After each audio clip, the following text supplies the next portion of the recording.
주님, 주의 사랑 우리 마음에 한량없이 비춰 주옵소서. 우리의 마음은 춥고 어둡고 차갑고 딱딱하고 지저분하고 더럽습니다. 주의 사랑 비추셔서 어둠과 더러운 것들을 다 쓸어내시고 아버지여 깨끗게 하여 주시고 씻어 주시옵소서. 여호와의 광선으로 치료하여 주옵소서. 하나님, 오늘도 우리가 주님 앞에 나왔습니다. 주의 음성 듣기 원합니다. 들을 길을 주세요. 우리의 마음을 열어주세요. 하나님을 향하여 아멘으로 화답할 수 있는 마음 되게 하여 주시고, 하나님은 또 주님의 말씀으로 우리에게 말씀하시사 우리와 인도하시고 동행해 주시며 축복해 주시옵소서. 이 아침을 하나님의 말씀으로 시작하고 기도로 시작하는 하루, 승리하는 하루 되게 하시고 하나님의 복이 함께하는 하루 되게 하시고 기도의 응답이 있는 하루 되게 해 주세요. 아버지, 시작부터 끝까지 주님 홀로 영광 받아주세요. 예수님 이름으로 기도합니다. 아멘. 창세기 37장입니다. 창세기 37장 1절부터 11절까지 보겠습니다. 창세기 31장 1절부터 11절까지요. 야곱이 가나안 땅 곧 그의 아버지가 거류하던 땅에 거주하였으니 야곱의 족보는 이러하니라. 요셉이 17세의 소년으로서 그의 형들과 함께 양을 칠 때에 그의 아버지의 아내들 빌하와 실바의 아들들과 더불어 함께 있었더니 그가 그들의 잘못을 아버지께 말하더라. 요셉은 노년에 얻은 아들이므로 이스라엘이 여러 아들들보다 그를 더 사랑함으로 그를 위하여 채색 옷을 지었더니 그의 형들이 아버지가 형들보다 그를 더 사랑함을 보고 그를 미워하여 그에게 편안하게 말할 수 없었더라. 요셉이 꿈을 꾸고 자기 형들에게 말하며 그들이 그를 더욱 미워하였더라. 요셉이 그들에게 이르되 청하건대 내가 꾼 꿈을 들으시오. 우리가 밭에서 곡식단을 묶더니 내 단은 일어서고 당신들의 단은 내 단을 둘러서서 절하도이다. 그의 형들이 그에게 이르되 내가 참으로 우리의 왕이 되겠느냐, 참으로 우리를 다스리겠느냐 하고 그의 꿈과 그의 말로 말미암아 그를 더욱 미워하더니 요셉이 다시 꿈을 꾸고 그의 형들에게 말하여 이르되 내가 또 꿈을 꾼즉 해와 달과 11별이 내게 절하도이다 하니라. 그가 그의 꿈을 아버지와 형들에게 말할매 아버지가 그를 꾸짖고 그에게 이르되 내가 꾼 꿈이 무엇이냐, 나와 네 어머니와 네 형들이 참으로 가서 땅에 엎드려 내게 절하겠느냐. 그의 형들은 시기하되 그의 아버지는 그의 말을 간직해 두었더라. 아멘. 아멘. 할렐루야. 예. 이제 창세기의 인물 중에서 지금 아브라함과 이삭과 야곱, 그리고 이제 야곱의 아들인 요셉이 등장을 합니다. 요셉과 그 나머지 11 형제가 등장하는데 사실은 요셉의 이야기를 하려고 하니까 그들이 등장하는 것이죠. 요셉은 정말로 우리가 볼 때에 그 잘된 나무는 떡잎부터 알아본다고 그랬다고 그래서 요셉이 떡잎부터 알아본 그런 사람은 아닌 것 같아요. 그는 굉장히 공감 능력이 부족했거나 아니면 공감 능력을 이그노했거나 그런 둘 중에 한 부류의 사람입니다.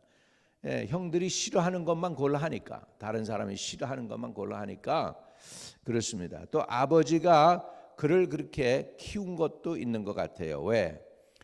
사랑을 하니까 그냥 채색 옷을 입혀주고 하다 보니까 하여간 그 아버지로부터 받는 권위가 최고라고 생각해가지고 그냥 하는 일마다 특별히 형들이 싫어하는 것은 다 한 것 같아요. 그래서 요셉은 그런 어린 시절을 보냈지만 그러나 하나님은 그를 사랑하셨습니다. 하나님은 그를 축복하셨습니다. 요셉을 통해 우리도 어떤 은혜가 요셉에게 흘러내리는지 보면서 하나님께서 주시는 그런 은혜도 저와 여러분이 같이 받으면 좋겠습니다. 네. 우리 요셉을 통해 우리가 제일 먼저 보는 것은 요셉의 그 자체를 보면 야곱이 시작은 야곱이에요. 가나안 땅 곧 그의 아버지가 거류하던 땅에 거주하였으니 야곱의 족보는 이러하니라. 이래놓고는 요셉 얘기가 탁 등장을 해요. 다른 11 형제보다 요셉이 먼저 등장합니다. 요셉이 17세의 소년으로 그의 형들과 함께 양을 칠 때에 그의 아버지의 아내들 비라와 실바와 아들들과 더불어 함께 있었더니 그가 그들의 잘못을 아버지에게 말하더라. 요셉은 17세 소년이었습니다. 요즘 애들은요 17살이라도 눈치가 얼마나 빠른지 몰라요. 약삭 빠릅니다. 이렇게 탁탁탁탁 보면서 형들이 나 미워하는구나, 형들 비유에 맞춰야지 뭐 이러고 하실 것 같아. 요즘 애들은 그래요. 그런데 요셉은 끝까지 아버지 편이에요. 끝까지 아버지 편이에요. 여러분 자기하고 비슷한 동급 친구가 더 잘 되지 윗사람하고 친구가 되기 쉽지 않습니다. 윗사람에게 충성하기 쉽지 않습니다. 요셉은 그럼에도 불구하고 그 빌하와 실바의 아들들과 더불어 함께 있었더니 그가 그들의 잘못을 아버지에게 말하더라. 이 형제들의 잘못을 아버지에게 얘기한다는 건 뭐죠? 요셉의 충성은 어디에 가 있어요? 자기 아버지에게 있다라는 것입니다. 우리 예수님도요 세상에 오셨지만 충성은 하나님 아버지께 했습니다. 할렐루야. 요셉이 어떤 면에서 예수님하고 닮은 면이 많아요. 닮은 면이 많아요. 예수님도 세상에서 바리새인들, 사두개인들, 제사장들한테 미움받았죠. 요셉도 자기 형제들에게 미움을 받습니다.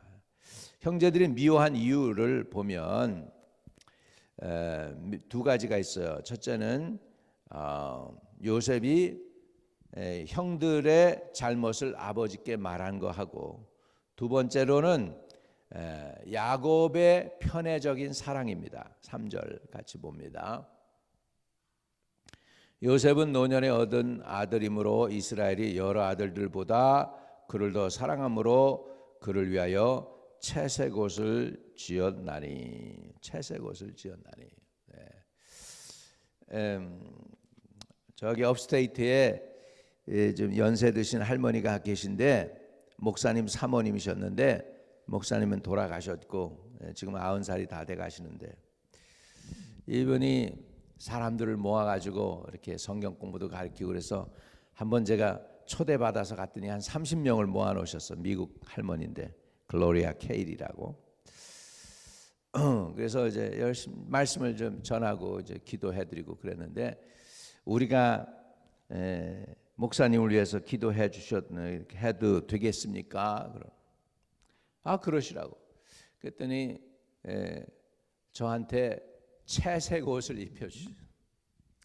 채색 옷을 본인이 직접 만드셨다고 하면서 채색 옷을 입혀 주시더니 그 할머니가 그 동네에 있는 그 같이 기도하는 사람들을 모아가지고 제 어깨에다 손을 얹고 축복 기도를 해주면서 우리 목사님에겐 요셉의 기름 부음이 있습니다. 이렇게 해서 기도를 해줘서 제가 가서 나는 기도해드리고 뭐 집회하고 그리고 오려고 그랬는데 특별한 은혜를 받았어요. 옆에 사모도 있었는데 사모에게도 똑같이 이렇게 같이 복을 빌어 주었습니다. 할렐루야. 그리고 나는데 감동이 오고 감사가 오더라고요. 요셉의 채색 옷을 입혀 주었다. 이 채색 옷은 어떻게 보면 상속권입니다. 다른 형제들보다 다른 옷을 입혔다. 이게 뭘까요? 너는 내 상속자야라는 의미가 있어요. 그러니까는 굉장한 그것을 볼 때 다른 형제들의 눈이 뒤집힐까요? 안 뒤집힐까요? 뒤집히죠. 똑같은 야곱의 아들인데 저는 뭔데 늦게 나와가지고서 왜 아버지 사랑 혼자 독차지하는 거야? 기분 나쁘겠죠. 자, 그래서 창세기에는 이렇게 표현합니다. 그의 형들이 아버지가 형들보다 그를 더 사랑함을 보고 그를 미워하여 그에게 편안하게 말할 수 없었더라. 그러니까는 항상 요셉을 보면 짜증도 내고 눈칫밥 주고 이렇게 그냥 노려보기도 하고 막 그랬겠죠. 얼마나 힘들었겠어요. 그런 상황 속에서 그 버텨내려면 여러분 쉬운 게 아니죠. 쉬운 게 아니죠. 성도들도요. 그래요. 이렇게 뭐 우리 편안하게 신앙생활 하면 좋은데 이 저기가 있을 수도 있어요. 우리 교회는 뭐 다 편안한 교회지만은 어느 교회 그 큰 교회들 가서 보면 이 순서가 다 있어가지고 먼저 온 사람들 레벨이 있고 나중 온 사람들 레벨이 있어요. 그래가지고 먼저 온 사람들이 나 좌지우지 하려고 그러고 넌 늦게 왔으니까 너는 내 미차 내 말 들어 그래야 여기서 생존해 뭐 이래가면서 교회에서도 그럴 수도 있단 말이죠. 그렇게 되면 안 되는데 교회에서 그럴 수 있거든요. 세상이 그런 거예요. 그러니까는 서바이브 하기가 쉽지 않죠. 근데 요셉은 아주 천연덕스럽습니다. 5절에 요셉이 꿈을 꾸고 자기 형들에게 말하매 그들이 그를 더욱 미워하였더라. 미워하는 거에다가 더욱 그러니까 하여간 형들의 미움받는 짓만 하는 것 같아요. 인간적으로 보면. 근데 그게 하나님의 뜻입니다. 세상에서 너희가 환난을 당하나 담대하여라 내가 세상을 이겼노라. 할렐루야. 여러분 세상이 여러분을 환영하고 좋아하면 여러분 세속화된 사람이에요. 그러나 세상이 여러분을 사랑하면 그렇다는데 그 세상이 여러분을 미워하면 미워하는 만큼 여러분은 하나님 편에 서 있다는 걸 믿으시기 바랍니다. 이 세상 살 때 핍박이 있어요. 핍박이 있어요. 그러나 하나님이 도와주시고 지켜주시는 줄로 믿습니다. 요셉은 어떤 사람이냐? 꿈이 있는 사람이에요. 하나님이 꿈을 주셨어요. 예수님도 꿈이 있는 거 아십니까? 예수님의 꿈은 뭐였을까요? 12 제자를 가지고 온 세상을 변화시켜서 하나님의 백성 만드는 게 예수님의 꿈이었어요. 그 예수님의 꿈을 싫어했습니다. 서기관과 바리새인과 제사장들이. 그래서 예수님을 십자가에 달려 돌아가게 하셔요. 그럼에도 불구하고 예수님의 꿈은 오늘도 이루어지고 있는 거 믿으시기 바랍니다. 베드로에게 예수님은 말씀합니다. 바요나 시몬아 내가 복이 있도다. 이것을 내게 알게 하니는 혈육이 아니요 하늘에 계신 너희 아버지시니라. 그렇게 얘기했습니다. 베드로가 뭐라고 했을 때 주는 그리스도시요 살아계신 하나님의 아들입니다. 그 고백에 예수님이 이렇게 얘기하면서 그러면서 이제 너는 반석이야. 그 반석에 내 교회를 세우겠다. 이게 하나님의 꿈이었습니다. 오늘 예수 그리스도를 구주로 믿는 하나님의 아들로 믿는 사람들이 다 교회의 일원이 되고 하나님의 교회가 세워지는 걸 믿으시기 바랍니다. 캐톨릭의 해석은 좀 달라요. 그 해석을 뭐라고 생각하냐면 베드로 자신에다가 맞춰요. 그래서 베드로가 교회 자체다. 그래서 베드로로부터 시작해서 베드로가 교황이라고 얘기를 해요. 그래가지고 그 다음에 교황들이 다 쭉 내온 게 캐톨릭입니다. 그런데 우리는 사람이 아닌 예수님이 내가 복이 있도다 하면서 하신 말씀, 이 반석에 교회를 세운다는데 그 반석은 뭐냐면 우리 개신교에서는 베드로의 신앙 고백입니다. 베드로가 고백한 신앙, 주는 그리스도시요 살아계신 하나님의 아들입니다. 이렇게 고백하는 그 고백에 그것을 통해서 주님은 교회를 세우겠다는 거예요. 그래서 오늘날도 우리 개신교에서는 누가 진짜 교인 되느냐? 우리 교인들은 예수를 주로 시인하는 사람들이에요. 그래서 예수를 믿고 침례받은데 예수 믿는 사람들은 어떤 사람들입니까? 예수님이 하나님의 아들임을 믿는 사람들이 결국은 세례 침례받고 그리고 성도가 되는 것인 줄로 믿습니다. 근데 이 꿈이 오늘날 이루어지고 있습니다. 예수님의 꿈이에요. 교회를 세우겠다는 예수님의 꿈이에요. 예수 그리스도를 주로 시인하고 하나님의 아들로 시인하는 그 사람들의 모임이 교회인데 그 교회를 통하여 주님은 오늘도 온 세상을 구원하시기로 작정하신 줄로 믿습니다. 할렐루야. 그래서 예수님이 꿈이 있으셨어요. 꿈이 있었는데 그 꿈을 사단과 종교 지도자들이 아주 싫어해서 십자가에 달려 돌아가셨지만 부활하심으로 하나님의 아들이라는 증거와 확신을 우리에게 주신 줄로 믿습니다. 요셉은 어떤 사람입니까? 꿈꾸는 사람이었습니다. 5절에 요셉이 꿈을 꾸고 자기 형들에게 말하매 그들이 그를 더욱 미워하였더라. 이렇게요. 꿈을 꾸면은 미움도 받아요. 그러나 꿈이 여러분을 살리고 여러분의 인생을 만들어가는 줄 믿습니다. 여러분 오늘도 꿈을 꾸시기를 바랍니다. 열방이 주께 돌아오는 그날을 꿈을 꾸시기를 바랍니다. 아멘. 물이 바다를 덮은 같이 여호와를 아는 지식이 온 세상을 덮고 열방이 주님께 돌아오는 꿈을 꾸실 수 있기를 축복합니다. 할렐루야. 어느 날 제가 세계 선교에 대해서 관심을 좀 가졌었어요. 세계 선교, 이제 라틴 말로 선교를 미시오라고 합니다. 미시오. 거기에서 이제 미시알러지가 나왔죠. 미시알러지. 이게 뭐냐면 선교학이에요. 선교학. 미시온알러지가 아니고 미시알러지 그럽니다. 이유가 뭐냐?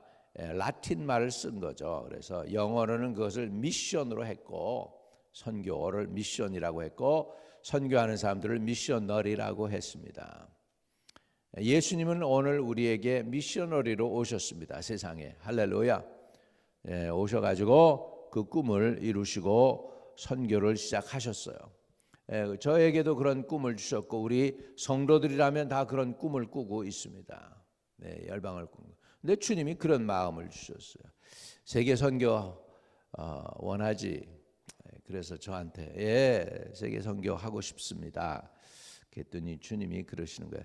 세계 선교 마지막 주자는 중국 사람이야. 중국 선교를 해.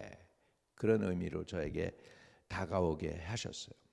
한국이 우리 옛날 우리 부흥 강사들이 우리 한국이 마지막 주자다. 열방을 깨우고 세상에 복음을 전할 마지막 민족이다. 그렇게 했는데 가다 보니까 한국이 너무 연약해요. 교회도 뭐 인구도 부족하고 근데 세상을 깨우고 열방을 깨우려면 한국보다는 좀 큰 나라, 큰 민족이 일어나야 되는데 보니까 중국이라는 생각이 들었습니다. 근데 중국을 깨우려면 누가 깨우느냐? 중국 사람들이 잠자는 사자라고 항상 그랬잖아요. 중국 사람들을 깨우려면 누가 깨우느냐? 한국 사람이 깨웁니다. 한국 사람은 새벽의 사람들입니다. 제가 인도에 가가지고 제 얘기해서 미안합니다만은 인도에 갔는데 인도의 북쪽에 나갈랜드라는 곳이 있어요. 나갈랜드는 옛날 그저 몽고족이 중국과 싸우고 그러다가 이제 밀려나서 이렇게 변방으로 밀려났던 몽고족들이 있는 그런 곳이에요. 그러니까는 동양인처럼 생긴 사람들이 인도 사람들하고 섞여 사는 거죠. 그런데 인도는 카스트 제도가 있잖아요. 그러다 보니까 이 나갈랜드 사람들을 이렇게 무시하는 거예요. 몽골 사람들인데. 근데 복음이 그 나갈랜드에 들어가 가지고요. 90%가 예수를 믿어요. 90%가. 놀랍잖아요. 그 옆에는 벵글라데시, 인도, 뭐 이렇게 그 주위가 다 힌두교 아니면 모슬렘이에요. 회교권이에요. 근데 그 가운데 정 가운데 나갈랜드라는 조그만 땅덩어리에 예수 믿는 사람이 90%인 거예요. 어떻게 저렇게 예수 믿게 됐을까? 근데 뉴질랜드에서 침례교 선교사들이 와서 복음을 전해가지고 몇 가정의 예수를 믿었어요. 근데 뭐 예수님이 우리의 왕이라고 그러고 막 그러니까 그때 당시에 나갈랜드 왕이 기분이 나쁜 거예요. 딴 왕이 있어? 그래가지고 그 사람들 불러가지고서 왜 예수가 왕이야? 내가 너희들 왕이지. 그렇게 하면서 더 이상 예수 이름 부르면 너희들 죽어. 이렇게 해서 공개적으로 이제 선언합니다. 그런데 계속 예수 믿는다는 소문이 들려요. 사람들을 끌고 나왔어요. 끌고 나와가지고서 너 그래도 예수 믿을래? 그랬더니 주님 뜻대로 살기로 했네. 주님 뜻대로 살기로 했네. 뒤돌아서지 않겠네. 그런 고백을 하니까 제일 먼저 자식들을 다 그냥 목을 쳐서 죽입니다. 이 사람들이 헤드헌터들이에요. 모슬렘들. 저기 저 몽고족이 이렇게 그 사람 목 치면서 이렇게 다니는 헤드헌터들이었어요. 그러니까 자식이 죽어요. 그런데 이래도 예수 믿을 거야. 그런데 천국 앞에 보이고 세상 뒤에 보이네. No turning back. 뒤돌아서지 않겠네. 아내들도 죽입니다. 그리고 그래도 예수 믿을래? 그러는데 이 사람들이 남자들이 다 그럽니다. 끝까지 결단했으니 뒤돌아서지 않겠습니다. 그러니까 결국은 남자들도 다 죽입니다. 그래서 예수 믿는 사람들이 다 죽어요. 그런데 하늘에서 천사가 내려오고 이 영혼들을 데려가는 걸 환상으로 왕이 봅니다. 하나님이 진짜구나. 그래가지고 왕이 거기서 결단해요. 나 예수 믿을 테니까 니들 다 예수 믿어. 그래가지고 90%가 다 예수 믿게 된 거야. 할렐루야. 그래가지고 그래서 주님 뜻대로 살기로 했네. 이 노래가 미국에서 나온 노래가 아니에요. 나갈랜드 노래예요. 나갈랜드 민요가 됐어. 그래서 복음화된 그 땅입니다. 주님의 꿈이 나갈랜드에도 이루어진 줄로 믿습니다. 여러분, 오늘도 주님은 꿈이 있습니다. 저와 여러분을 통해서 열방을 치유하며 섬기는 그런 꿈을 주님은 꾸고 계신 줄로 믿습니다. 자, 그러면서 요셉에 대해서 그 꿈을 해석을 하기도 전에요. 형들이 알아들어요. 형들이 알아들었어. 그 꿈을 알아들어요. 그래가지고 8절에 뭐라고 그럽니까? 자, 그의 형들이 그에게 이르되 내가 참으로 우리의 왕이 되겠느냐? 참으로 우리를 다스리게 되겠느냐 하고 그의 꿈과 그의 말로 말미암아 그를 뭐예요? 더욱 미워하더니. 꿈이 없으면 미움도 안 받을 건데 꿈이 있으니까 미움을 받습니다. 여러분, 예수님은 우리의 왕이십니다. 할렐루야. 요셉이 네가 정말 우리의 왕이 되겠느냐 했는데 예수님이 진짜 우리의 왕이십니다. 변함없는 진리입니다. 요셉은 누굴 상징하냐? 결국은 구약의 요셉은 우리 주님을 상징합니다. 우리 주님이 어떻게 했어요? 어렸을 때 어떤 일이 일어납니까? 헤롯이 주님을 핍박하려고 그러죠. 그래서 베들레헴에 있는 애들 다 죽이잖아요. 그때 어디로 가죠? 애굽으로 피신하잖아. 요셉이 어디로 끌려가요?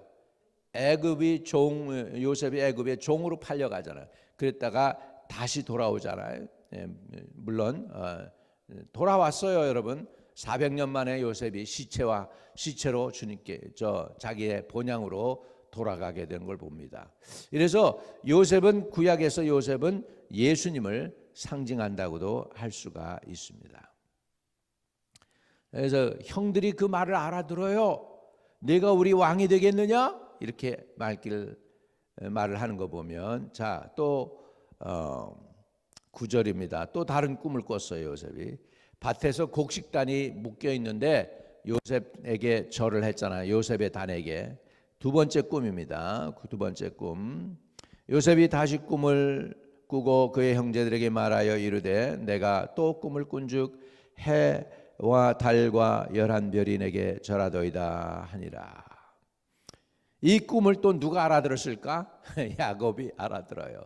해는 아버지고요. 보통 달은 엄마를 표현합니다. 그런데 여기서 보세요. 그 꿈이 뭐예요? 그 꿈에 꿈을 꾼즉 해와 달과 11별이 내게 절하도이다 그랬잖아요. 이 꿈을 아버지가 알아들어요. 그래서 야곱이 이렇게 얘기합니다. 10절에 그가 그의 꿈을 아버지와 형제들에게 말하며 아버지가 그를 꾸짖고 그에게 이르되 내가 꾼 꿈이 무엇이냐? 나와 내 어머니와 내 형들이 참으로 가서 땅에 엎드려 내게 절하겠느냐? 이 얘기는 뭐죠? 야곱이 꿈을 알았을까요? 몰랐을까요? 감을 잡은 거예요. 감을 잡은 거예요. 감을 잡은 거예요. 예, 이 요셉이 지금 신분 높은 사람이 된다는 얘기잖아요. 예. 그의 형들은 시기하되 11절에 그의 아버지는 그 말을 간직해 두었더라.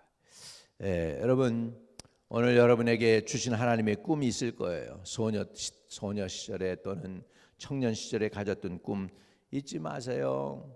간직하세요. 그리고 하나님께 은혜를 구하세요. 하나님이 도와주실 줄로 믿습니다. 저는 청년 때 꿈이 있었는데 그 꿈이 내 여동생이 꿈을 꿨는데 오빠가 많은 청중들 앞에서 설교하는 꿈을 꿨다. 내 여동생이 캐롤이 꿈을 꿨는데 그랬다는 거야. 그래서 그러면서 그랬는데 보니까 정말로 하나님께서 그 꿈을 이루어 주셨어요. 앞으로도 더 지금보다도 더 크게 하실 줄로 믿습니다. 주님이 하시면 되는 거죠. 자, 저와 여러분 하나님께서 우리에게도 꿈을 주십니다. 장차 일어날 일에 대한 예표로 꿈을 주시고요. 또 여러분을 보존하기 위해서 하나님이 꿈을 주십니다. 그리고 요셉의 꿈이 형들이 시기 속에서도 이루어진 것처럼 예수님의 꿈이 바리새인과 서기관들과 제사장들의 핍박에도 이루어진 것처럼 저와 여러분의 꿈이 이루어지는 은혜가 있기를 주의 이름으로 축복합니다. 흩어져 있는 성도들 천군 천사로 지키시며 투병 중에 있는 영혼들을 기억하여 주세요. 치료하는 광선을 보내주세요. 오늘 드린 기도의 제목과 예물을 받아주시고 축복해 주시고 위로해 주시고 순탄한 길 허락해 주시옵소서. 예수 그리스도 이름으로 기도합니다. 아멘. 하늘에 계신 우리 아버지여, 이름이 거룩히 여김을 받으시오며 나라에 임하옵시며 뜻이 하늘에서 이룬 것 같이 땅에서도 이루어지이다. 오늘날 우리에게 일용할 양식을 주옵시고 우리가 우리에게 죄 지은 자를 사하여 준 것 같이 우리의 죄를 사하여 주옵시고 우리를 시험에 들지 말게 하옵시고 다만 악에서 구하옵소서. 대개 나라와 권세와 영광이 아버지께 영원히 있사옵나이다. 아멘. 오늘도 승리하시기를 축복합니다.